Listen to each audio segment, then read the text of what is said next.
سلام به همگی، به کانال یوتیوب من ادمنتون لایف خوش اومدین.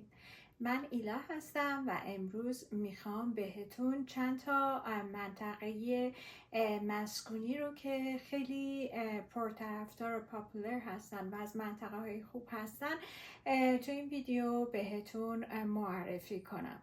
اولین منطقه که خیلی پاپولر و منطقه بسیار سرسبز قدیمی پرطرفدار هستش که واقع شده در غرب شهر ادمنتون، بهتون معرفی کنم که منطقه گلنورا هستش.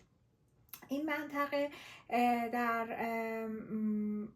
حاشیه دره و رودخانه ساسکچوان واقع شده و فاصله بسیار کمی تا مرکز شهر داره. 80% از ساختمونا و منازل مسکونی این منطقه قبل از 1970 ساخته شده و یه وایب خاصی به این منطقه میده با درختای بلند و سرسبز که تو خیابونهای این منطقه هستش. ولی در کل این منطقه یه میکسی از ساختمان‌ها و بناهای تاریخی و قدیمی و بناهای مدرن هستش. قیمت میانگین منازل بستگی به سایز و ابعاد و موقعیتی که دارن از 500,000 تا 1.5 میلیون دلار کانادا هستن.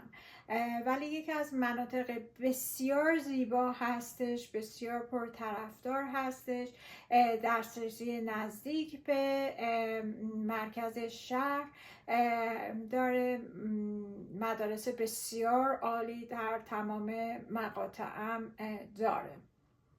شماره 2 توی لیست من منطقه استراتکونا یا اولد استراتکونا هستش که این منطقه بسیار نزدیک به خیابون معروف و هپنینگ وایت استریت هستش. این دوتا خیابون بسیار پرطرفدار هستن، مخصوصا برای فصل گرما و تابستون، چون دسترسی کامل به بوتیک ها و گالری های آرت و کافی شاپ ها و رستوران هایی که پتیو دارن و این داستان هاست. برای همین یه منطقه بسیار خوبی برای افراد پروفشنال و جوون و دانشجوها، حتی کاپلای جوون هستش. خیلی نزدیک به یونیورسیتی آف آلبرتا و دانتون هم می باشه. شماره 3 تو لیست من ویندمیر هستش. ویندمیر در واقع ساب اربن هستش، یک شهرک بسیار مدرن هستش با امکانات جدید و رفاهی فراوان، مخصوصا برای خانواده های جوان. این منطقه پر از پلازاها و به همدیگه پیوسته و گروسری شاپینگ و رستوران های محلی خودش هستش و همونجور که گفتم بین خانواده های جوان و افرادی که دنبال ساختمون ها و بناهای تازه تأسیس و نوساز هستن خیلی پاپولر هستش. شماره 4 توی لیست من منطقه سامرساید هستش که یه منطقه خیلی یونیک هستش، برای اینکه به صورت یک شهرکی هستش که ساکنین اون منطقه دسترسی به پرایوت لیک دارن، یه دریاچه خصوصی فقط برای ساکنین اون منطقه هستش. برای خانواده ها محله بسیار مناسبی هستش، مخصوصا که اون پرایوت لیک به خانواده های اون منطقه و نیبرهود شنا، پدل بورد، اسکیتینگ و اکتیویتی های زیادی رو آفر میکنه توی فصل تابستون. و من شنیدم که خیلی از ساکنان اون منطقه احساس میکنن که توی ریزورت دارن زندگی میکنن، مخصوصا توی فصل تابستون.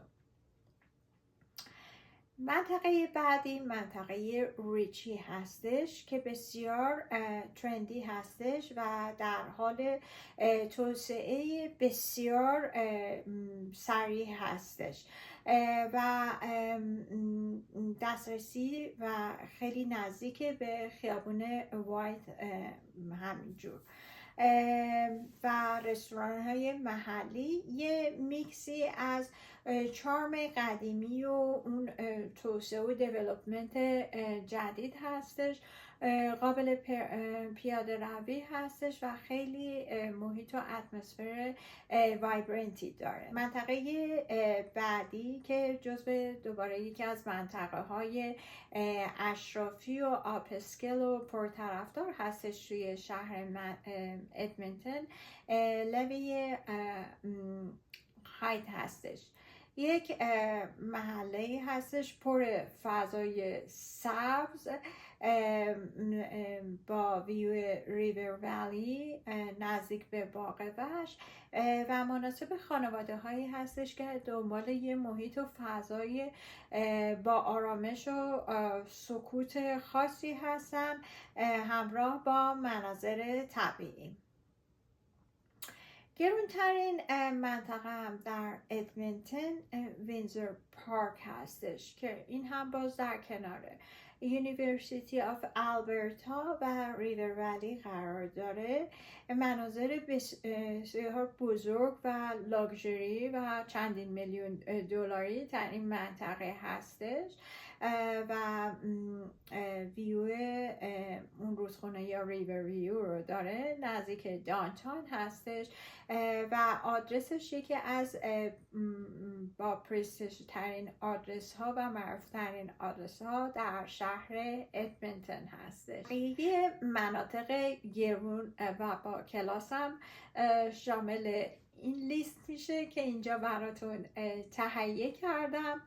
اگر که قصد دارید که به شهر ادمنتون موو بکنید از یک شهر یا استان دیگه، با توجه به تمام اطلاعاتی که توی این ویدیو براتون تهیه کردم میتونید برید و یه ریسرچی انجام بدین و محله مورد علاقه خودتون رو از توی این لیست پیدا کنید. اگر از محتوای این ویدیو لذت بردین لطفاً این ویدیو رو لایک بکنید. کانال من کانال جدیدی هستش و با کردنتون کمک بزرگی میکنید هم به من که کانالم تازه هستش، هم به افرادی که این مطالب میتونه براشون آموزنده باشه.